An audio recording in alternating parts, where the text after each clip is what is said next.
ফাঁসি হবি, মৃত্যু হবি না। আমার কাছে আল্লাহর কোরআন আছে। আল্লাহর কোরআন বলতেছেন, ওয়ালা তাকুলু লিমান ইউকতালু ফি সাবিলিল্লাহি আমওয়াতুন বাল আহয়াউ ওয়ালাকিন লা তাশউরুন।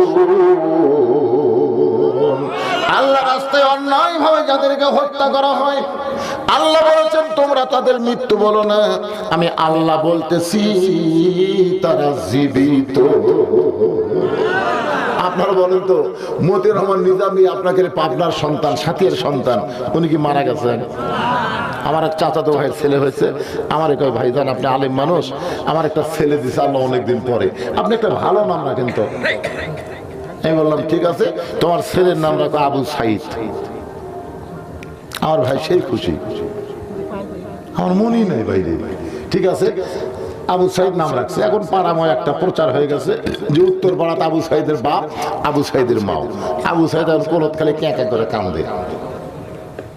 আমার এক খালার, গ্রাম সম্পর্কে খালার মেয়ে, তার একটা মেয়ে হয়েছে।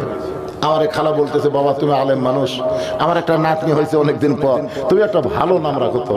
আমি বললাম, খালা আপনার নাতনির নাম রাখেন হাসিনা। যেই খুশি হাসিনা।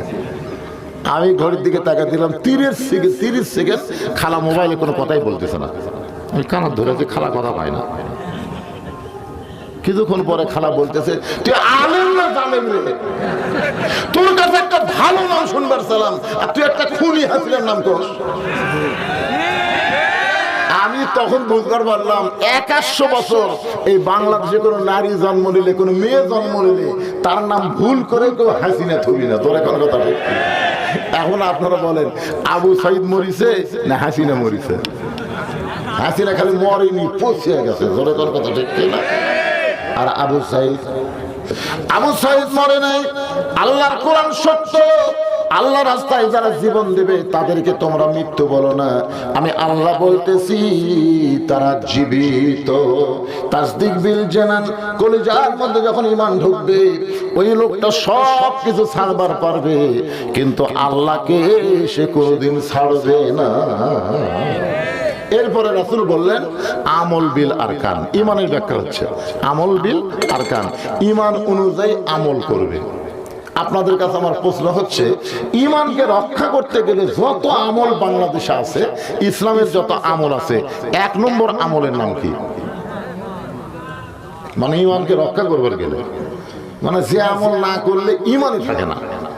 আপনি যদি হজ না করেন, আপনি বেঈমান হবেন না। যাকাত না দিলে আপনি বেঈমান হবেন না। রোজা না করলে আপনার কাফের বলার কোনো সুযোগ নেই। কিন্তু নামাজ যদি না পড়েন,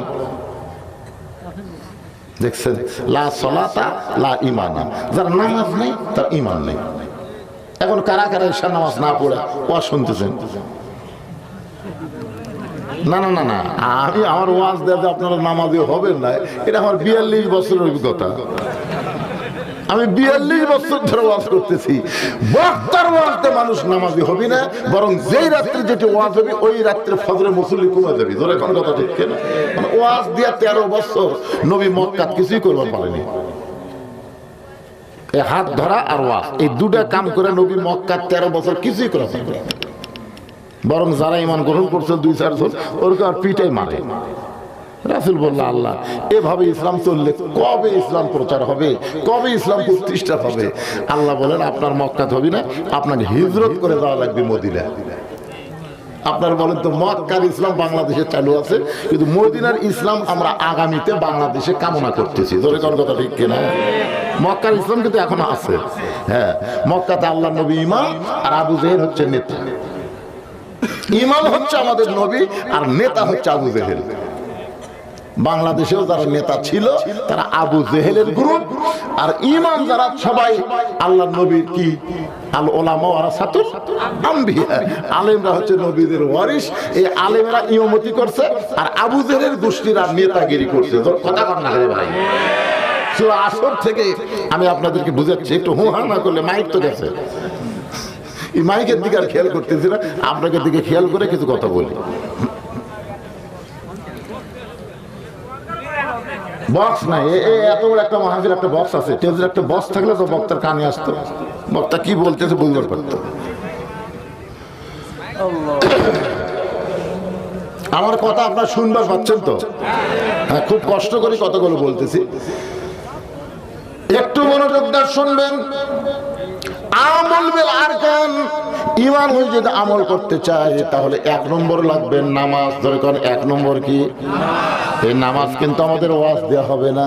এই জন্য আল্লাহ বললেন আল্লাযীনা ইম্মাক্কান্নাহুম ফিল আরদ, মুসলমানের মধ্যে কাউকে যখন ক্ষমতার চেয়ার দেওয়া হবে, কোন মুসলমান যখন ক্ষমতার চেয়ারে বসবে, তার 1 নম্বর দায়িত্ব হলো পদ্মা সেতু নির্মাণ করা। পদ্মা সেতু, ওভার ব্রিজ করা, 4 লাইন রাস্তা করা, ট্যানেল করা, এগুলো সবই দায়িত্ব। কিন্তু 1 নম্বর দায়িত্ব হলো আকামুস সালাত, নামাজ কায়েম করা। ধরে কোন ঠিক কি না? আপনারা বলেন তো, বাংলাদেশে যদি নামাজ কায়েম হয় তাহলে সাথে সাথে আমাদের পুরস্কার কি? সাথে সাথে পুরস্কার হলো ইন্নাস সালাতা তানহা আনিল ফাহশাই ওয়াল মুনকার। একমাত্র নামাজই পারে মানুষকে যাবতীয় খারাপি ফাহিশা থেকে বাঁচায় দিতে। আমাদের প্রত্যেকটা ছেলের হাতে একটা করে স্ক্রিন টাচ মোবাইল আছে না? এই ওয়াজ দিয়ে আপনার ছেলে ভালো হবে? জানলা দরজা বন্ধ করে মনে করবি সবাই ঘুমিয়ে গেছে, এই সুযোগে আমি অশ্লীল ভিডিও দেখবে। কিন্তু যখনই নামাজ কায়েম হবে তখন অশ্লীল ভিডিও দেখতে গেলেই ওর ঈমান বলবে, কেউ না দেখলো আল্লাহ দেখতেছে রে। তোমার 2 কান্দে 2 মোহরি, লিখিতেছেন ডায়েরি, দলিল দেখে রায় দিবে, টাকা পয়সার নাই কারবার। কিরামান কাতিবিনা ইয়ালামুনা মা তাফআলুন। একমাত্র নামাজই পারে মানুষকে যাবতীয় খারাপি থেকে বাঁচাই দিতে। তাহলে আমাদের ছেলেদেরকে ভালো করতে গেলে 1 নম্বর যে আমলটা লাগবে তার নাম কি? জোরে বলেন, নামাজ। পুরুষের জন্য 1 নম্বর নেক আমল হচ্ছে নামাজ। কিন্তু আমার মা বোনেরা যারা পর্দায় বসে আছেন, ওনাদের জন্য 1 নম্বর নেক আমল কিন্তু নামাজ না। ওনাদের জন্য 1 নম্বর নেক আমলের নাম হলো পর্দা। আপনারা বলেন তো, একটা মেয়ে মানুষের পর্দা যদি না থাকে, সে যতই আমল করুক ওই আমল আল্লাহর দরবারে কবুল হবে? এই জন্য আল্লাহ কোরআনে বললেন অকরনা ফি বুয়ুতিকুন্না ওয়ালা তাবাররাজনা তাবাররুজাল জাহিলিয়াতিল উলা। রে মেয়েরা, তোমরা ঘরের মধ্যে অবস্থান করো, ঘরের বাহির তোমরা হও না। কোনো প্রয়োজনে যদি ঘরের বাহির হও তাহলে হেজাব নিয়ে, পর্দা নিয়ে বের হবে। ওই জাহিলি যুগের মেয়েদের মতন সাজগোজ করে বের হওয়ার কোনো পারমিশন মুমিনা নারীর নাই। এই হুকুম কার? আমার মা বোনদের জন্য বলতেছি, মা, আল্লাহ রাসূল বলেন ফাতেমা, তোমার বাবা বিশ্ব নবী বলে আল্লাহ তোমাকে জান্নাত দিবে, এইটা কখনোই যেন মনে করো না। ফাতেমা বলতেছে, বাবা, আপনি হলেন আল্লাহর নবী আর আমি হলাম নবীর মেয়ে। নবীর মেয়ে হওয়ার কারণে কি আল্লাহ আমাকে খাতির করবে না? রাসূল বলে, ফাতেমা, জান্নাতে যদি যাবার চাও মা, তাহলে জান্নাতের আমল করে তোমাকে জান্নাতে যেতে হবে। ফাতেমা কান্দরে বলে, বাবা, মেয়েদের জন্য জান্নাতের আমল কি? আল্লাহ রাসূল বললেন, খুব বেশি আমল করা লাগবে না, মাত্র 4টা আমল করবা। 1 নম্বর হলো পর্দা, 2 নম্বর স্বামীর কথা মতো চলা, আর 3 নম্বর 5 ওয়াক্ত নামাজ পড়া, আর 4 নম্বর বছরে 1 মাস রোজা রাখা। এই 4টি আমল যদি করতে পারো ফাতেমা, আল্লাহ খুশি হয়ে 8টা জান্নাতের দরজা খুলে দিবে। 1 নম্বর আমল বিল আরকানের ওয়াজ শেষ। এখন আসতেছি আমরা সূরা আসরের 2 নম্বর। ঈমানের পরে আছে ওয়ামিলুস সালিহা। ওয়ামিলুস সালিহা মানে কি? নেক আমল। এখন আপনাদের কাছে আমার প্রশ্ন, যে নেক আমল যদি আমরা করতে চাই, ভাই জান একটু সবাই মনোযোগ দিয়ে শুনবেন, ভালো আমল যদি আমরা করতে চাই, ভালো একটা পরিবেশের দরকার আছে না নাই? এখন বর্তমানে বাংলাদেশে যে পরিবেশ চলতেছে, এই পরিবেশটা কেমন? মনে করেন যে মুসলমান জন্ম দিয়া তার সন্তানকে হিন্দুর বাড়ি রেখে আসলো, জন্ম দিল কে? আর লালন পালন করতেছে হিন্দু। 10 বছর পরে মুসলমান যদি তার সন্তানকে ফেরত নেয়, আপনার বলেন তো সন্তানকে আল্লাহ কবে না ভগবান কবে? জন্ম দিয়েছে কে? লালন পালন করছে কে? হিন্দু। হিন্দু। আচ্ছা ঠিক আছে, হিন্দু জন্ম দিয়া মুসলমানের বাড়িতে রেখে গেছে, মুসলমান 10 বছর লালন পালন করছে, এখন হিন্দু যদি তার সন্তানকে ফেরত নেয়, এই সন্তান ভগবান কবি না আল্লাহ কবি? তাহলে কি বুঝলেন? খালি জন্ম দিলেই হিন্দু মুসলমান হয় না, হিন্দু মুসলমান হয় পরিবেশের কারণে। ধরে কোন কথা ঠিক কি? এখন আপনারা একটু মাথা নিচু করে চোখ বন্ধ করে চিন্তা করে দেখেন তো, বর্তমানে যে পরিবেশ আমাদের দেশে চলতেছে, এটা কি মুসলমানের পরিবেশ না হিন্দুর পরিবেশ? এই পরিবেশে আমরা আমাদের সন্তানকে, আমাদের আওলাদদের কাছ থেকে ভালো কিছু পাওয়ার আশা করতেছি না। এই কারণে এখন আমার সঙ্গে একটু ধারাপাতের মতন আপনাদের বলা লাগবে। ভালো একটা আমল করতে গেলে ভালো একটা পরিবেশের দরকার, ভালো একটা পরিবেশ তৈরি করতে গেলে ভালো একটা সমাজের দরকার, ভালো একটা সমাজের যদি তৈরি করতে চাই তাহলে ভালো একটা রাষ্ট্রের দরকার, ভালো একটা রাষ্ট্র যদি তৈরি করতে চাই তাহলে মানুষের আইন যা হবে না, আমার আল্লাহর কোরআন লাগবে। বলুন ঠিক কিনা?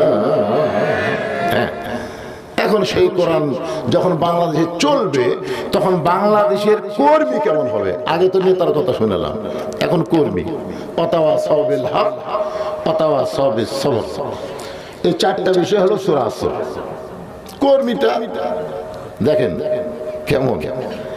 এই নেতাই হযরত ওমর অর্ধ পৃথিবীর খলিফা হয়া কর্মী দেখার জন্য, যে কোরআন দিয়ে যখন রাষ্ট্র চলবে সে রাষ্ট্রের কর্মীগুলো কেমন হবে, মানুষগুলো কেমন হবে, এটা নিজের চোখে দেখার জন্য ছদ্মবেশে ঘোরাঘুরি করতেছে। হঠাৎ দেখতে পেলেন বিস্তীর্ণ মরুভূমির মধ্যে একজন রাখাল উট আর দুম্বা চড়ায়। ওমর ফারুক রাখালকে সালাম দিয়ে বললেন, রাখাল ভাই আমার পেটে তো ক্ষুধা লাগছে, আমি উটের 1 পেয়ালা দুধ চাই। রাখাল মুস্কি মুস্কি হাসে। ওমর ফারুক বলে, রাখাল হাসার কারণ? বলে, হাসার কারণ হলো তোমার সালামের উত্তর দিব না, উটের দুধও দিব না, আমি তোমার কাছে জানতে চাই তোমার পরিচয় কি। ওর ফারুক চিন্তায় পড়ে গেল, কে রে, আমি ছদ্মবেশে কোরআনের কর্মী দেখার জন্য বার হয়েছি, আর এই বেলা আমার পরিচয় চাই। আমি যদি পরিচয় দিই যে আমি ওমর অর্ধ পৃথিবীর খলিফা, তাহলে আমার ঘুমুর তো ফাঁস হয়ে যাবে। এমন সময় আপনারা কোরআন বলতেছে, ওমর রাখাল যখন তোমার পরিচয় চাইছে তুমি আসল পরিচয় দাও। তোমার আসল পরিচয় হলো ওমর না, আসল পরিচয় অর্ধবিদের খলিফা না, আসল পরিচয় হলো মিল্লাতা আবিকুম ইব্রাহিম ওয়া সাম্মাকুমুল মুসলিমিন। এখন আপনারা বলেন তো, যে আয়াতে কারিমা তেলাওয়াত করলাম এর সাথে কি আপনার একমত? না না, সবাই শোন, আপনার কি একমত? আমি কিন্তু কোরআনের কর্মী দেখতেছি, যাই কথা বলতেছেন না তাই ধরা খাবে। আর একবার চান্স নিলাম, এই আয়াতের সাথে কি আপনারা একমত? কারা কারা একমত? 2 হাত তুলে আল্লাহকে দেখান। আচ্ছা, না বুঝাই তো আপনারা হাত তুললেন। এই আয়াতের মধ্যে কি আছে সেটা বুঝছেন? হায়রে, আল্লাহ বলতেছেন যে মিল্লাতা আবিকুম ইব্রাহিম, তোমাদের জাতির পিতার নাম হলো ইব্রাহিম, ওয়া সাম্মাকুমুল মুসলিমিন, যিনি তোমাদের নাম রেখেছে মুসলমান। এখন আমরা যদি মুসলমান হই তাহলে জাতির পিতার নাম কি? শেখ মুজিবুর কি? মাশাআল্লাহ, সাহস করে কথা বলে। সুবহানাল্লাহ। আসলে এখন কয় না, সবসময় এটা যদি না মানেন তাহলে আপনার 3টা বিষয়ে একাধিক পিতা মানা যাবে না। কয় বিষয়? একটা হলো আদি পিতা কয়জন, জন্ম দেওয়া পিতা কয়জন। কেউ যদি বলে আমাকে 2 বাপে জন্ম দিছে তাহলে বুঝবেন ওর জন্মে ভেজাল আছে। কেউ যদি বলে আমার জাতির পিতা 2টা তাহলে বুঝবেন ওই মুনাফিক, ওই মুসলমান না, মুসলমানের জাতির পিতা একটাই। ঠিক কিনা?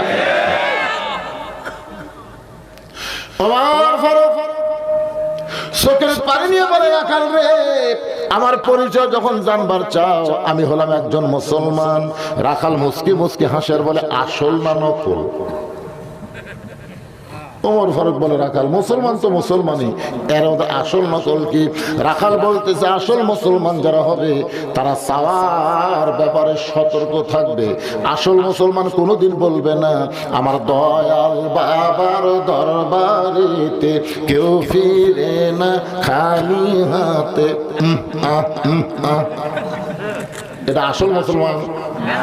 আসল মুসলমান কি বলবে? আমার দয়ার আল্লাহর দরবারেতে কেউ ফিরে না খালি হাতে। আল্লাহ আল্লাহ আল্লাহ। ইয়্যাকা না'বুদু ওয়া ইয়্যাকা নাস্তাঈন। আমরা ইবাদত করি কার? আমরা সাহায্য চাই কার কাছে? রাখাল বলে পথিক রে, তুমি যদি আসল মুসলমান হও তাহলে তুমি দুধ চাইছো কার কাছে?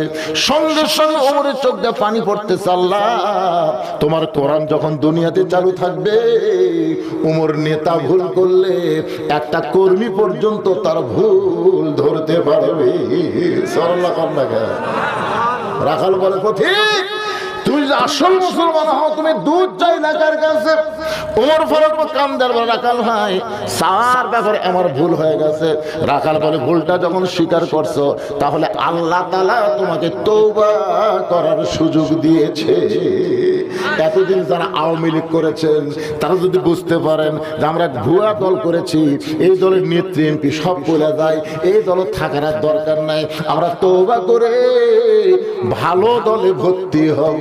আল্লাহকে তওবা করার সঙ্গে সঙ্গে আমি আল্লাহ তোদের মাফ করে দিব।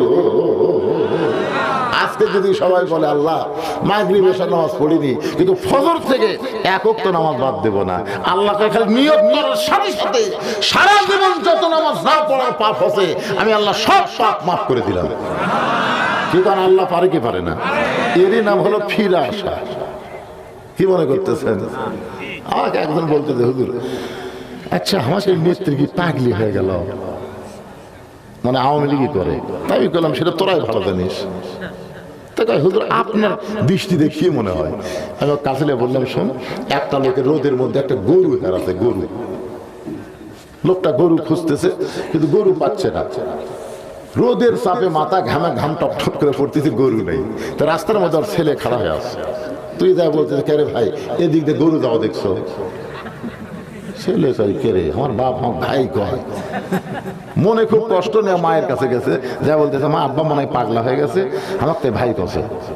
তোকে দেখি তোর বাবা আসুক তো। কিছুক্ষণ পরে বাপ আইছে, মা বলতেছে কি ব্যাপার আপনি কি পাগল হচ্ছেন? নিজের ছেলেকে ভাই কইছেন। বলতেছে গরু হারালে এরকম হয় মা। চিন্তা করে দেখেন, একটা গরু হেরাছে, ছেলে ভাই কয়, বউ মা কয়, আর 15.5 বছর ভোট ছাড়া যায় প্রধানমন্ত্রী। তাই ক্ষমতা হারালে কি হবে চিন্তা করেন তো।